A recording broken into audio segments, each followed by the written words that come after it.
तो अतीक और अशरफ दोनों ही अब अतीत बन चुके हैं, लेकिन जिस तरह से अतीक अहमद ने लोगों को सताया, उन पीड़ितों को दर्द आज भी हरा है और रिपब्लिक भारत से इन पीड़ितों ने अपनी कहानी पूरी बयां की है। देखिए ये रिपोर्ट।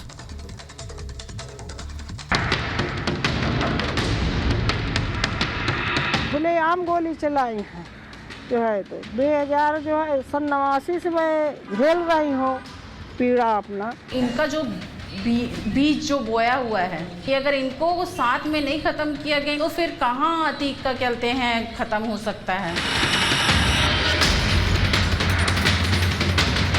ये वो पीड़ित परिवार हैं जिन्हें माफिया अतीक के आतंक को झेलना पड़ा है। कोई सन 1989 से अतीक और उसके गुर्गों का सताया हुआ है, तो कोई 44 साल पुराने वारदात को अब भी नहीं भूल पा रहा।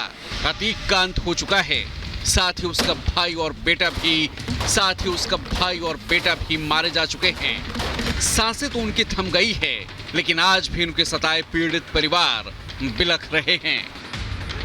प्रयागराज की रहने वाली सूरजकली कुशवाहा ने अतीक और उसके गुर्गों की कहानी बयां की है। उन्होंने बताया कि कैसे पिछले 35 साल से अतीक के आतंक को वो झेलती आ रही हैं।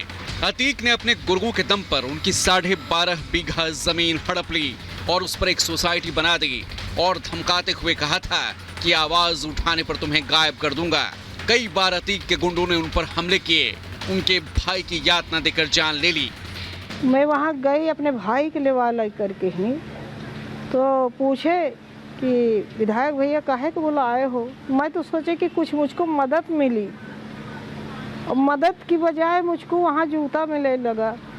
पेट का मेरे रोटी छीन लिए जो है, तो हमें कहीं चुपचाप से मुकदमा हटा लो, नहीं तुम्हारे जैसे पति नहीं आए वैसे तुमको भी गायब कर देंगे। नहीं आओ तुम अपने बच्चन कहानी अगर भला चाहती हो तो ज़मीन छोड़ दो, नहीं तुम्हारे बच्चों नहीं देख पाएंगे आप। और जैसे मुर्गी जबे कर दिया जाता है उसी तरीके जबे कर दिया जाएगा। सूरजकली के दर्द को आपने सुना। अब प्रयागराज के खुलताबाद इलाके की रहने वाली श्वेता शर्मा की पीड़ा सुन लीजिए। कैसे माफिया अतीक और उसके गुर्गों ने गन पॉइंट पर 2.5 करोड़ की प्रॉपर्टी सिर्फ 20 लाख में लिखवा ली। मोहम्मद आसिफ और रणविजय सिंह जो अपने आप को कहते हैं अतीक का गुर्गा बताते हैं, अपने आप को गुर्गा बता के वो मेरे हस्बैंड को और मामा ससुर को लेके चले गए कचहरी। और कहते हैं उसके बाद उसमें ऐसा था कि 10-15 लोग वहाँ कचहरी में ऑलरेडी थे और 2.5 करोड़ की प्रॉपर्टी वो सिर्फ 20 लाख में लिखवा लिए।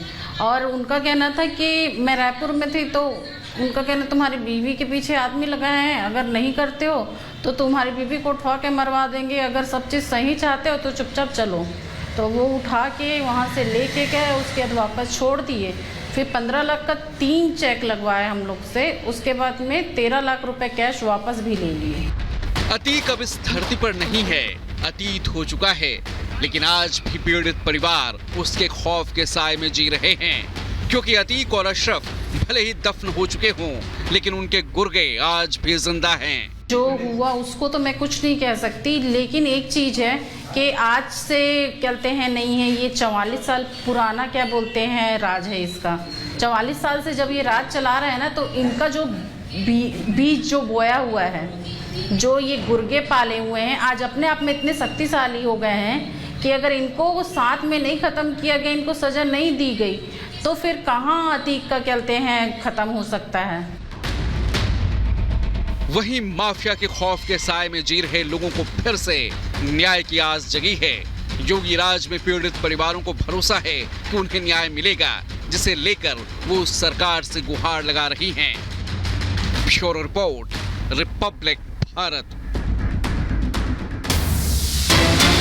ये बड़ी खबर आ रही है। इसी बीच प्रयागराज कोर्ट में शूटर्स की पेशी होगी आज। अतीक और अशरफ के शूटर्स तीनों को ही आज पेश किया जाएगा सीजेएम कोर्ट में। एसआईटी ने आरोपियों की रिमांड मांगी है, तो तीनों ही शूटर्स को आज पेश किया जाएगा। और साथ ही एसआईटी ने रिमांड मांगी है क्योंकि अतीक और अशरफ की मर्डर की जांच एसआईटी की टीम कर रही है। और जिस तरह से ये तीनों आरोपी फिलहाल अभी हिरासत में है, इनकी रिमांड मांगी जाएगी, पूरी कुंडली खंगाली जाएगी। और इस बीच झांसी से बड़ी खबर